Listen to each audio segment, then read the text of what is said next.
Kia ora, how's it going? Saeran here. I've had the Pebble Smartwatch for about 18 months now, so I've been using it for quite some time. Today I'm going to talk about how it's been for me and why I like it.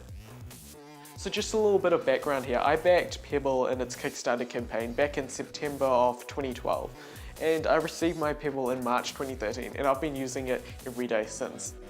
Pebble has become a key part of my day. Whenever I'm on the train, on the bus, walking around, or commuting, I can see notifications as they come in, which is actually a lot more helpful than it seems. When a text comes in or a message while I'm walking around, I can see it on my wrist without having to pull out my phone. Half the time, texts that come in are something like okay or something that doesn't need to be dealt with straight away, but sometimes they do need to be, so I can make that judgment on straight away. Recently, Google announced Android Wear. Android Wear is a platform for new smartwatches and other wearables such as the Moto 360. This has put people like Pebble a bit on edge because Android Wear has a lot more to offer than the Pebble smartwatch, with its LCD color displays and its features, considering it's developed by Google. However, I believe Pebble's still relevant. With Android Wear, the LG G Watch only has a 36-hour battery life and an LCD screen that dims whenever it's not being looked at. With the Pebble, the screen's always on, always fully readable, and it lasts 7 days on a single charge. Whilst Android Wear devices are in the $200 plus range, Pebble starts at $150, and as it's been around for a while, it also has a growing second-hand market on places such as eBay. This makes Pebble a much cheaper, better option for someone who's on a budget. The LG G Watch comes in at $230, whilst the original Pebble comes in at $150. It's also key to remember that the Pebble has a 7-day battery life, whilst the LG G Watch only lasts 36 hours on a charge. Having 7-day battery life on a smartwatch is really helpful, especially considering you already charge so many things every day.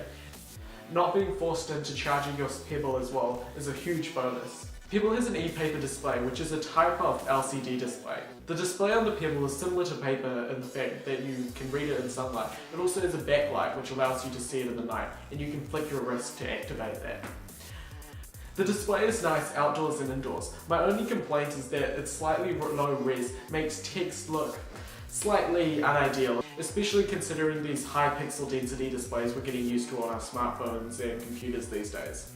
Another key point is that the Pebble screen is only black and white. No shades of grey, just black or white. Especially with that low-res display, some developers try to do these like shades of grey thing with dots. It doesn't come off that well. Another annoyance with the Pebble is the 8 apps limitation. You only have 8 app bays and you can only install 8. It's rather annoying considering the Pebble has enough memory to store more than 8 apps, but it's a software limitation which, looking at our time frame, may or may not be solved in the future. The Pebble takes any 22mm watch strap, which is really nice because it means you can swap it out for a watch strap that you like. It comes with a silicone strap, which I've found fine for my use, but if you prefer a leather or metal strap, you can easily swap it out for one of those.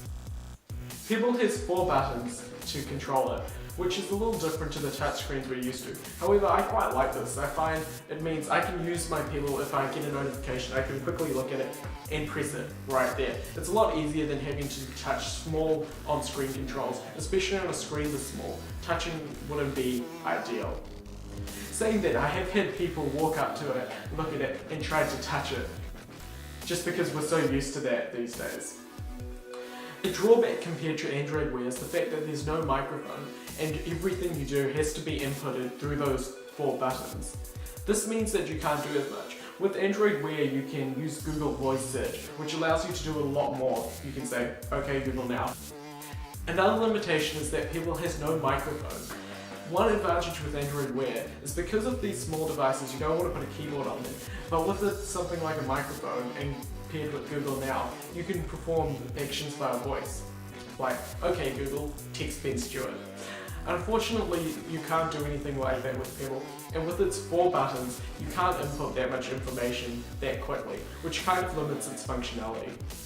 Pebble has a huge fan base and developer community, which is great because it means new watch faces are coming out all the time, and if you have a problem, you should go and check out the very active Pebble forums. That's pretty much it. In conclusion, the Pebble is still a great smartwatch, even with devices like the LG G Watch and the Moto 360 entering the market. Pebble still trumps it over with its display, which has several advantages over LCDs, as well as its amazing battery life. Be sure to subscribe and check us out on Facebook. I'll see you in the next one. Later.